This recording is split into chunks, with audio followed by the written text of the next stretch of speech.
You will hear a number of different recordings, and you will have to answer questions on what you hear. There will be time for you to read the instructions and questions, and you will have a chance to check your work. All the recordings will be played once only. The test is in 4 parts. At the end of the test, you will be given 10 minutes to transfer your answers to the answer sheet. Now turn to Part 1.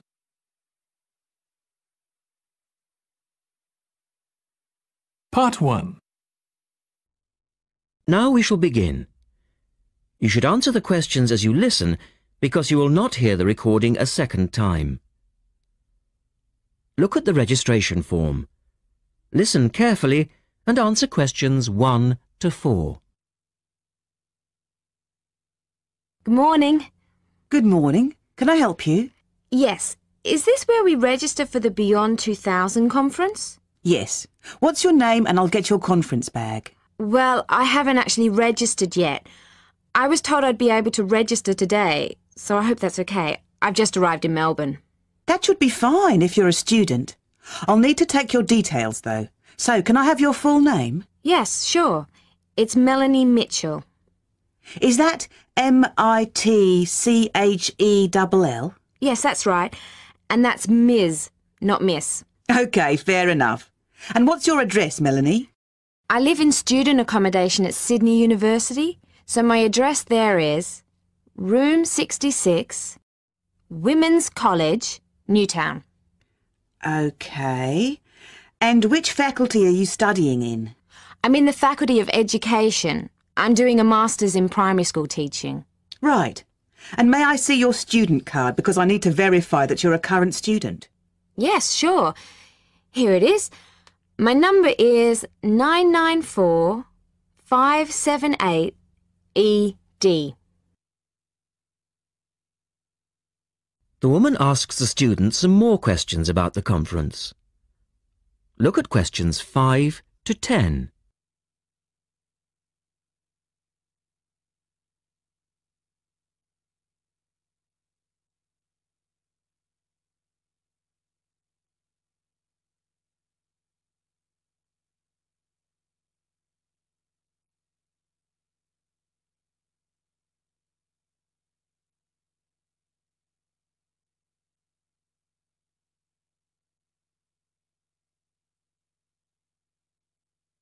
Now listen to their conversation and answer questions 5 to 10. OK. Now, do you want to attend all 3 days? The conference runs from Thursday to Saturday. Yes, I think so, if I can afford it. What does it cost? Well, you're eligible for a student discount, which makes it $15 for a day registration or $40 for the 3 days, though it is possible to register for half a day only. I'll register for all 3 days, please. Good. Now, will you be requiring accommodation while you're here in Melbourne? Yes, I suppose I will. What's available? Well, we have several levels of accommodation. You can share a room with another student for $25 a night. Or you can have your own room but share the bathroom. I believe it's just down the corridor. That's $45. Right. Or you can have a single room with your own bathroom. I don't mind sharing a room. On second thoughts, yes, I do. I'll have my own room, but I'll share the bathroom. Right. Now, the conference fee does not include meals, though you do get tea and coffee in the breaks. Shall I put you down for lunch? That's an extra $10 a day. And there's the conference dinner on Friday night, which is $25. Oh, and what about breakfast? Hang on a minute. It's all starting to sound rather expensive. I'll have the lunch, but not the dinner or breakfast, if that's okay. Perfectly okay. Now, a couple of other things. There are a number of special interest groups organised. They're known as SIGs, and you're asked to nominate your preference. They'll take place on the Friday afternoon and Saturday morning, but they're filling up quickly, which is why you need to nominate now. Right. What are the SIGs? Well, there are 6 altogether. Let's see. On Friday, you have a choice between computers in education or teaching reading skills.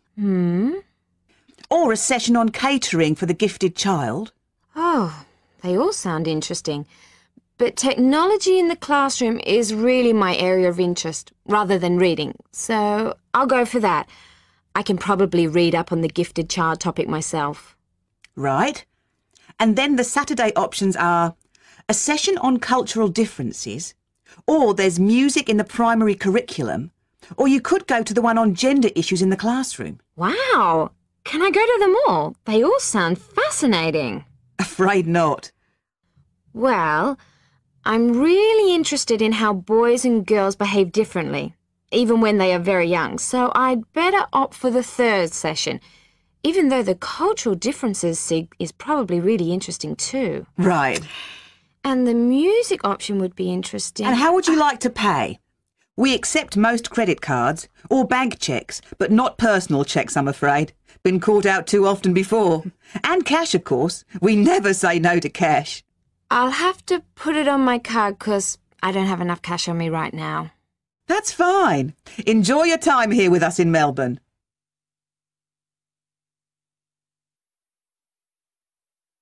That is the end of part 1. You now have 1 minute to check your answers to part 1.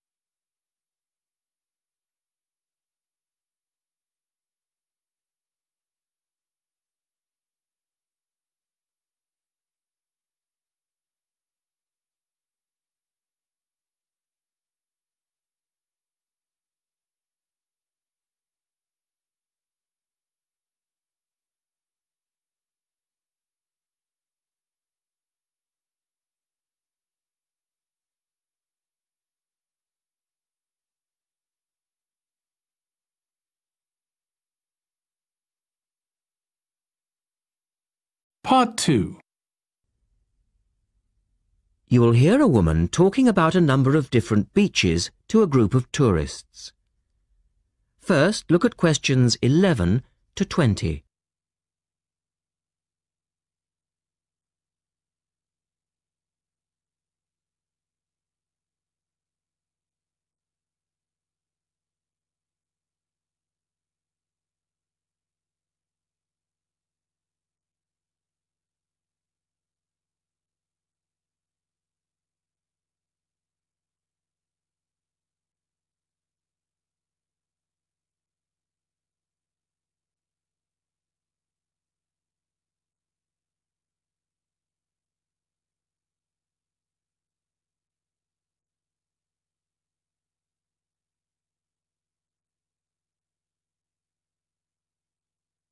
As you listen, answer questions 11 to 20. Right, let's move on to the beaches here, which are absolutely beautiful.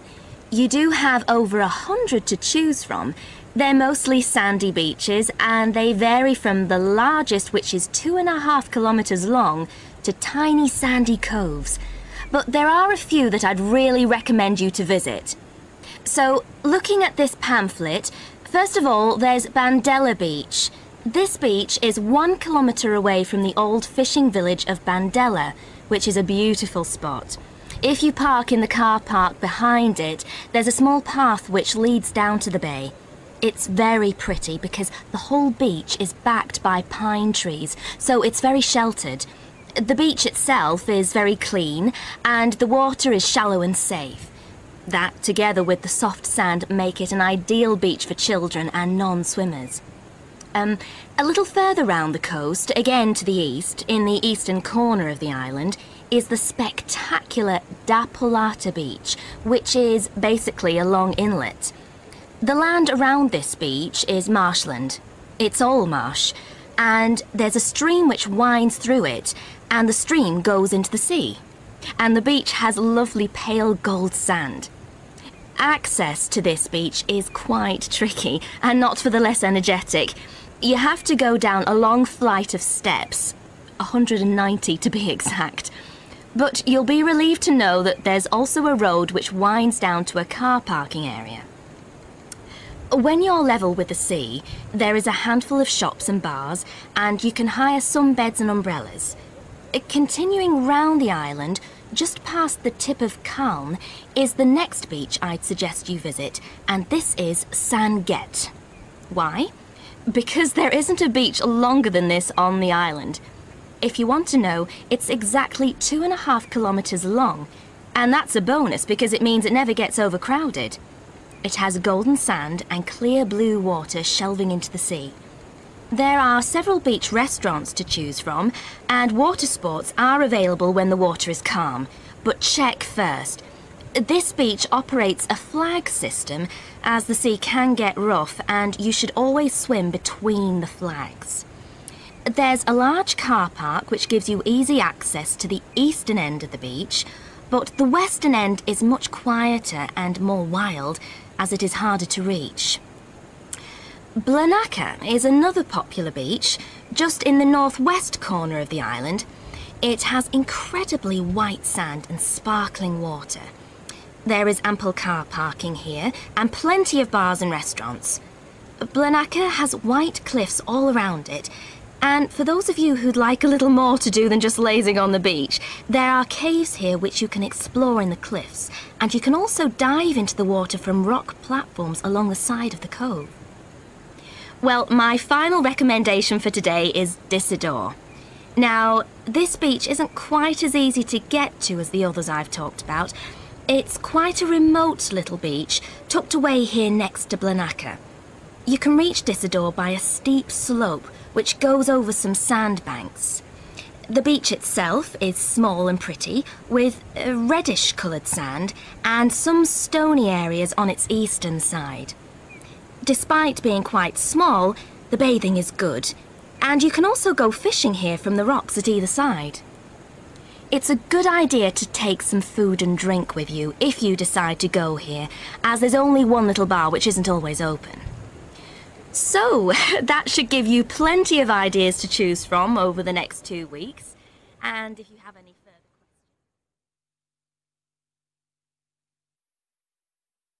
That is the end of part 2.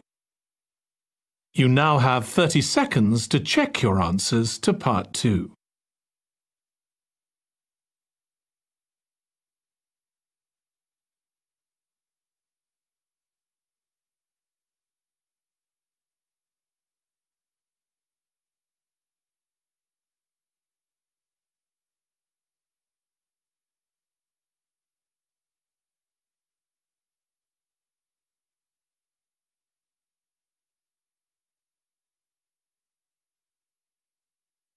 Part 3.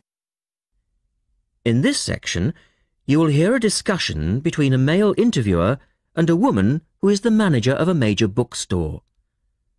First, look at questions 21 to 24.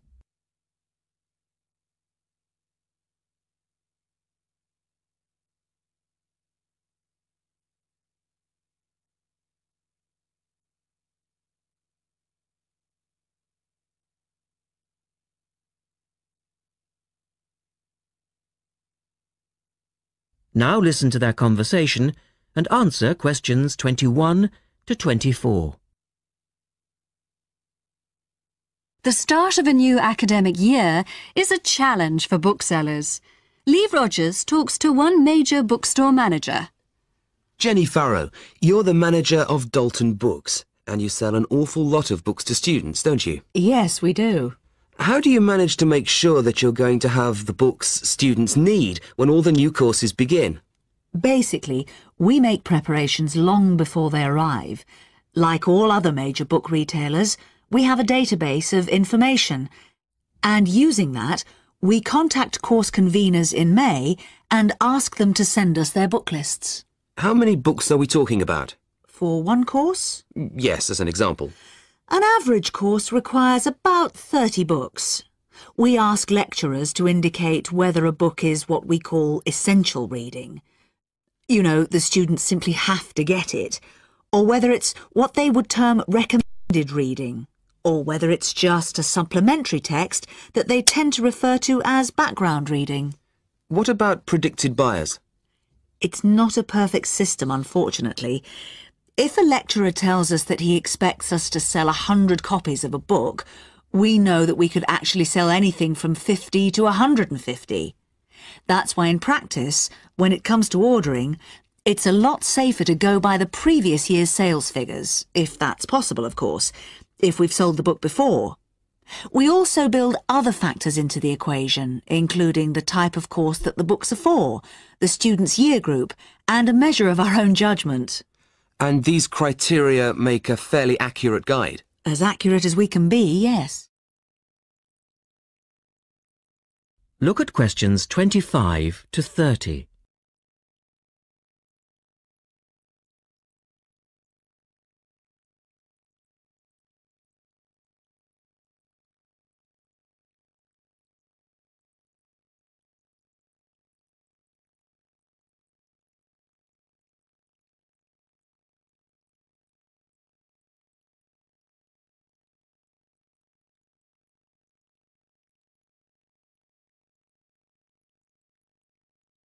Listen carefully and answer questions 25 to 30. What about the publishers? Do they take an active role in promoting new books? Certainly. The academic and professional publishing market is worth about £700 million a year, so publishers go to some lengths to make sure their books are known. The standard procedure they use is to mail out catalogues to lecturers or colleges and universities. That's been the main form of promotion for years. Now, of course, they can also post details of new or revised works on websites. Some even go so far as writing individual letters to the appropriate lecturers in order to let them know what's coming up. The lecturers then contact you if they're interested? That's right. The publishers send us, the booksellers, inspection copies. Lecturers can then get a free copy and decide whether it's going to be suitable for their course. And how does it work with the students? What are they looking for and who helps them most? I think lecturers are best placed to understand the students' needs. Often the critical issue is what represents value for money for students. This is more important than price per se. Do students actually buy books before they start the course? Apparently, a large proportion of students wait to see what they need. Students have a firm idea of what constitutes a good book, so they tend to give themselves time to look at all the options before making a choice. They tend to go for books that are clear and easy to use. Often, the texts that their lecturers recommend turn out to be too academic and remain here on our shelves. Well, that was Jenny Farrow. And our guest tomorrow will be... That is the end of part 3. You now have 30 seconds to check your answers to part 3.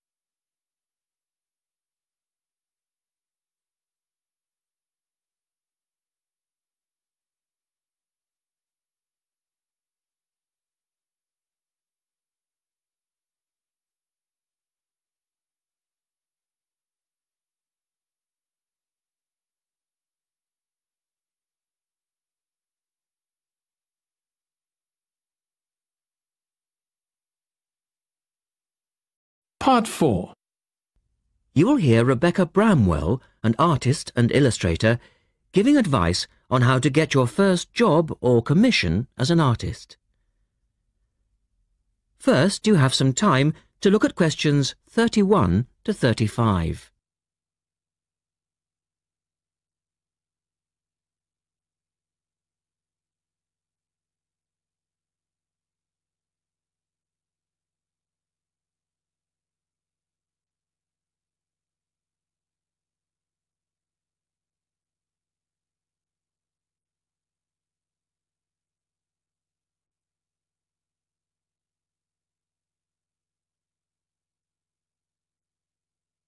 Now listen carefully and answer questions 31 to 35.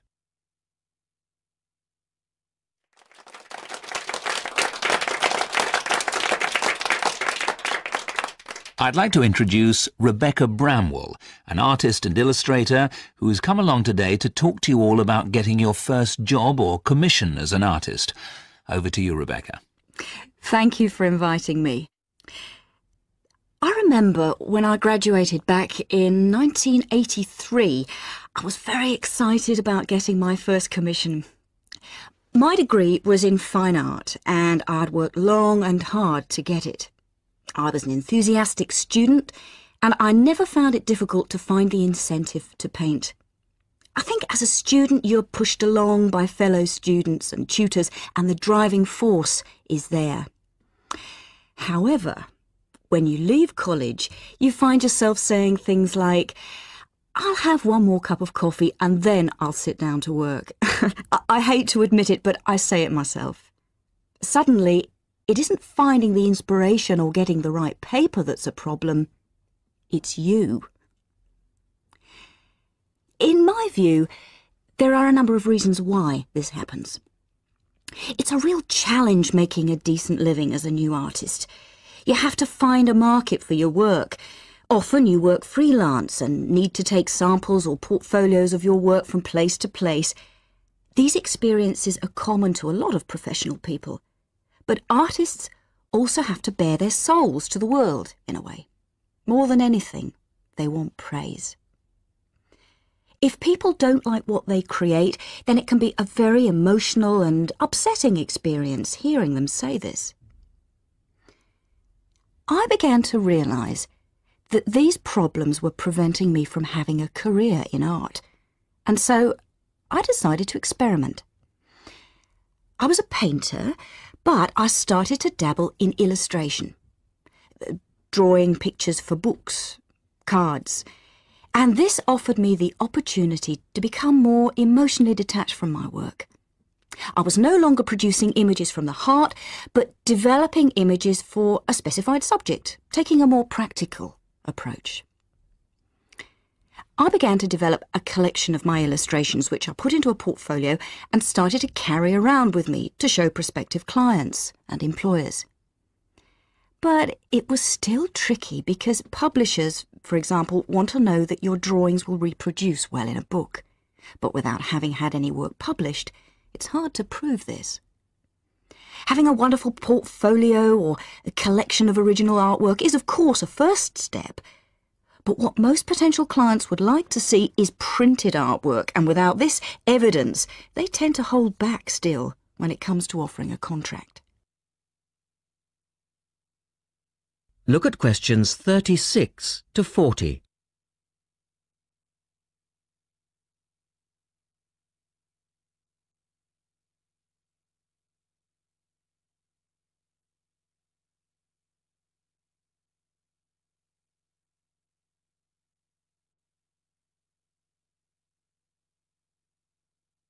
Now answer questions 36 to 40. Well, I overcame this problem in two ways. And I suppose this is my advice to you on preparing your portfolio of your best work. The first way was by submitting my work for a competition. And the one I chose was for a horoscope design and was sponsored by a top women's magazine. There are a few of these competitions each year, and they offer new illustrators an opportunity to showcase their work. The other approach I took was to design and print some mock-up pages of a book. In other words, I placed some of my illustrations next to some text in order to demonstrate how my work would look when it was printed. Perhaps I was lucky in that I had taken a degree that provided me with all-round creative skills so that I could vary my style and wasn't limited to a certain technique. Now, I think that is important.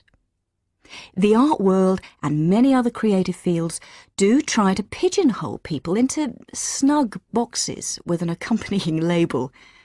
Now, I think you should try to resist this if you feel it happening to you. If you don't, you'll find it difficult to have new work accepted if you try to develop your style at a later stage in your career. Nevertheless, when you start out, and particularly when you're going for an interview, it's important not to confuse people by having a lot of different examples in your portfolio. One remedy for this is to separate your work into distinct categories. In my case, I did this by dividing my design-inspired illustrations from my paintings. It's then easier to analyse the market suited to each portfolio, such as magazines, book jackets, CD covers, etc. Working under two names is also useful, as it clarifies the different approaches and offers a distinction between them.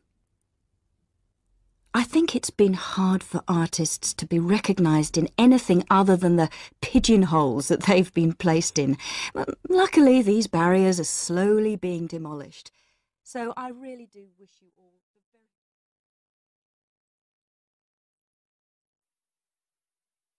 That is the end of Part 4. You now have 1 minute to check your answers to Part 4.